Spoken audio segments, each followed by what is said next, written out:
एक सेठ के पास एक व्यक्ति काम करता था। सेठ उस व्यक्ति पर बहुत विश्वास करता था। जो भी जरूरी काम हो, सेठ हमेशा उस व्यक्ति से कहता। वो व्यक्ति बहुत बड़ा भक्त था। वो सदा भगवान के चिंतन भजन कीर्तन सत्संग आदि का लाभ लेता रहता था।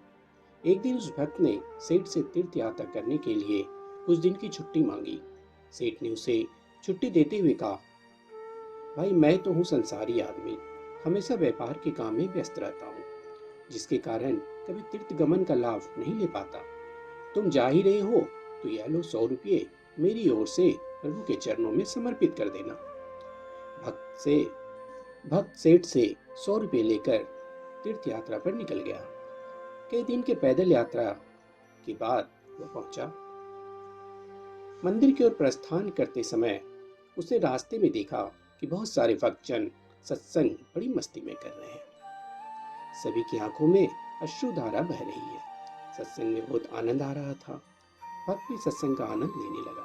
फिर उसने देखा कि सत्संग करने वाले भक्तजन इतनी देर से सत्संग करने के कारण उनके ओठ सूखे हुए हैं। वह दिखने में कुछ भूखे ही प्रतीत हो रहे थे। उसने सोचा क्यों ना सेठ के 100 रुपये से इन भक्तों को भोजन करा दूं। उसने उन सभी को उन 100 रुपये में से भोजन की व्यवस्था करा दी।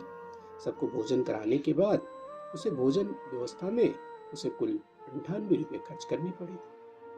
उसके पास 2 रुपये बच गए। उसने सोचा चलो अच्छा हुआ, 2 रुपये प्रभु के चरणों में सेठ के नाम से चढ़ा दूंगा। सेठ पूछेगा तो मैं कहूंगा वो पैसे चढ़ा दिए।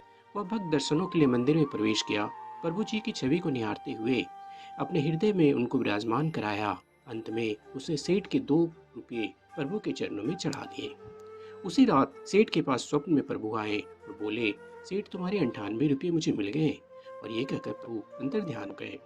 सेठ सोचने लगा, मेरा नौकर बड़ा ईमानदार है, पर अचानक उसे क्या जरूरत कि वह 2 रुपये भगवान को कम चढ़ाया।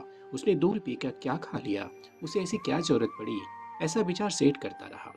काफी दिन बीतने के बाद भक्त वापस गांव आया और सेठ के पास पहुंचा। सेठ ने कहा, मेरे पैसे प्रभु को चढ़ा दिए। भक्त बोला, हाँ मैंने पैसे चढ़ा दिए। सेठ ने कहा, पर तुमने 98 रुपये क्यों चढ़ाए, किस काम में प्रयोग किए। तब भक्त ने सारी बात बताई कि उसने 98 रुपये से संतों को भोजन करा दिया और प्रभु को सिर्फ 2 रुपये चढ़ाए थे। सेठ बड़ा खुश हुआ। वह भक्त के चरणों में गिर पड़ा और बोला, आप धन्य हो, आपकी वजह से मुझे प्रभु के दर्शन बैठे बैठे हो गए। प्रभु को आपके धन की कोई आवश्यकता नहीं है। भगवान को वह 98 रुपये स्वीकार है जो उनके भक्तों की सेवा में खर्च किए गए, और उस 2 रुपये की कोई महत्व नहीं जो उनके चरणों में नकद चढ़ाए गए।